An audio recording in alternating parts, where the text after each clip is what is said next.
This is an excerpt from my novel in progress called Edison House, which Abby just summarized way better than I will, so I'm just going to read. Penelope Fuentes McGrady died 3 months before I arrived at Edison House. She hated being called Penelope. It's Penny, she insisted the day we met, like the money. We were 8 years old and I liked her immediately. She was half Puerto Rican and half Irish with skin that couldn't decide if it wanted to tan or burn. Her father had given her corkscrew curls, but the thick auburn texture was all her mother's. It was hair so perfect you couldn't help but resent her for it. I was a scrawny stick of a kid, more elbows and knees than anything else. My mother said I had a hard time making friends because I was high-spirited. My father said I had a combustion malfunction. My hair-triggered temper would calibrate with time, he told me, but he spoke with an edge in his voice like it was more of a prayer than a fact.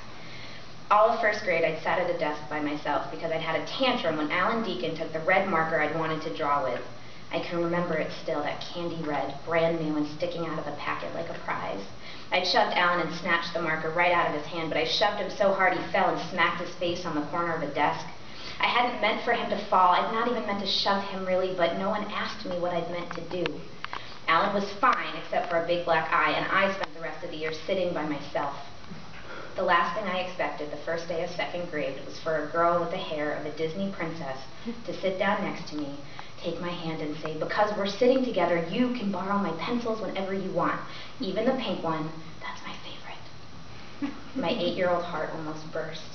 That day I saved Penny a swing on the playground at recess. I did it again the next day and the next day after that and the next day after that until we were passing notes and trading lunches, her mom's home-fried plantains in exchange for the orange marmalade sandwiches my mother gave me. We requested to be in the same class for 3rd grade and then again for 4th. Despite the occasional fight, the occasional trip to the principal's office for refusing to walk in a quiet single-file line down the hallway, Penny had been the calibration I needed. By 5th grade, teachers sat us together by rote.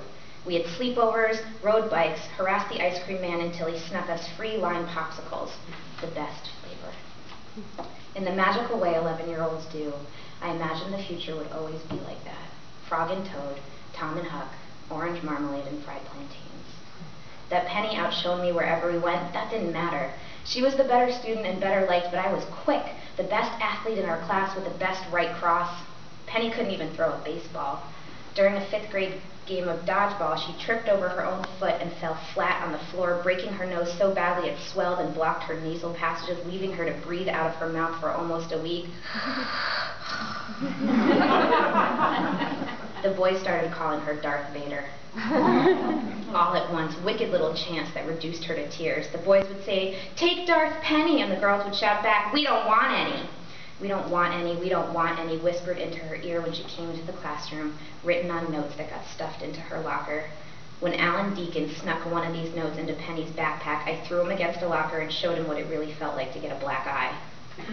A few months later, Penny hit herself in the ankle with a floor hockey stick so hard she ended up with 23 stitches in her calf. The 2 days her mom kept her out of school, she received more get well cards than I'd gotten in my whole life. I told her the cards were stupid because she wasn't really sick. "Don't you think they're nice?" she asked. "No," I said, and stormed out. In 6th grade, Penny grew boobs.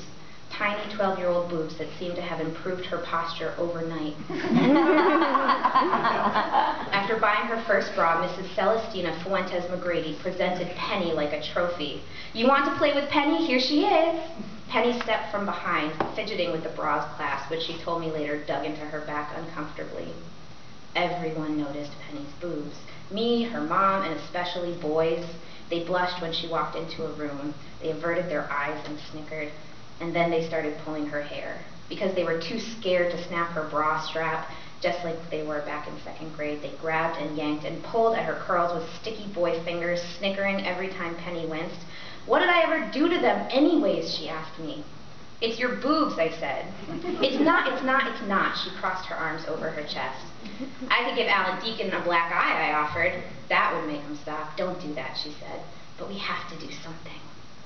Penny had great hair. She had an adorable constellation of freckles spattered across her high cheekbones, a pin-tucked waist, and now those boobs. The boys were pulling her hair because they liked her. They chased after her, hoping she'd look their way, hoping she'd stick out her tongue, chase them back, stamp her foot, anything. No one had ever pulled my hair, and as a flat-chested stick of a 6th grader, I didn't believe anyone ever would. Instead of penning the truth, I said, "Let's cut off your hair." Sitting on the edge of her bathtub, I hacked my way through Penny's hair with a pair of kitchen shears, fully amputating her ponytail. The minute she looked in the mirror, Penny burst into chest-heaving sobs. Her mother flew into the room, took one look at the massive curls hanging from my clenched fist, and grabbed my arm. "Ouch," she said, "go home and leave my Penny alone." I fled from the room, turning back only once to see Penny enfolded by the enormous vice-like grip of her mother, who was saying in Spanish, "You are beautiful, so very beautiful. You are my beautiful little girl." I didn't see Penny outside of school for the rest of the year, or even once that summer. No phone calls, no visits, no emails. Belle Adams from across the street told me that Penny had gone to camp and then to Ireland to visit her grandparents. Every time I left my house, I ended up on her block, like instinct. Alan Deacon found me standing on the sidewalk, peering at the darkened windows of Penny's house. "Get off it, Meg." "Shut up," I yelled back.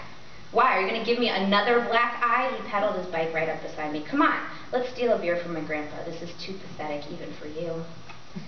I had my first beer that summer, warm PBR stolen from the refrigerator in Alan's grandfather's garage and drunk in the alley behind.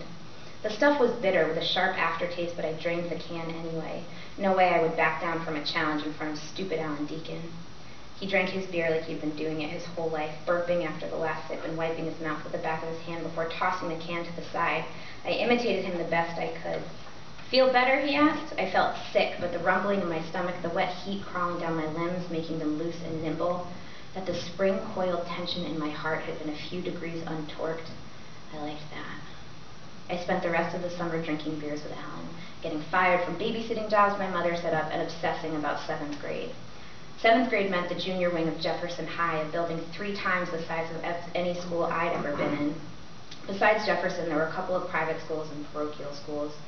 Even if I wanted to go, my parents wouldn't have allowed it. "Public education is one of mankind's greatest inventions," my father said.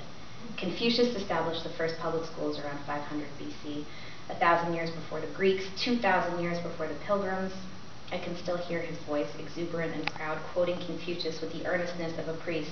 "He who thinks but does not learn is in great danger." It had been a family joke once, the menace of ignorance, how I'd better stay in school. But sometime around 5th grade, the joke stopped being funny. Jefferson looked like a prison.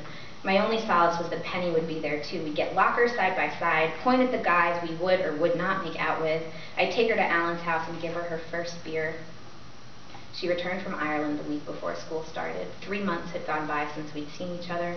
I wondered how long her hair had gotten and if she'd gotten taller. I'd hardly grown a 1/4 inch, and no matter how long I went without a cut, couldn't get my hair to grow past my shoulders. Consumed by plans for the coming year, I rapped on Penny's front door. "I'm sorry," she said when she opened the door, her eyebrows knit together in a frown. "I didn't know until this morning." I took a step back. She wore a plaid skirt with a navy blazer, a green and gold crest affixed to the breast pocket. Her hair had already grown down beyond her shoulders. "Mount St. Joseph," she said. "It's an all-girls school." I knew the school, a sprawling series of buildings on the west side of the city. "You look like the cover of a dirty magazine." She pushed her hair back in this sweeping, graceful gesture that made my stomach turn. "Don't be gross," she said. "It's not so bad." She pulled at the hem of her pleated skirt, testing the way the material swished from side to side as she moved her hips. I ran home until my chest hurt and my lungs burned. She'd be fine. Penny would have more friends than she knew what to do with. Friends in swishy skirts and knee socks who probably read the Iliad for fun and not because their father thought it made a good bedtime story. I'd be alone with Alan Deacon and his grandfather's stupid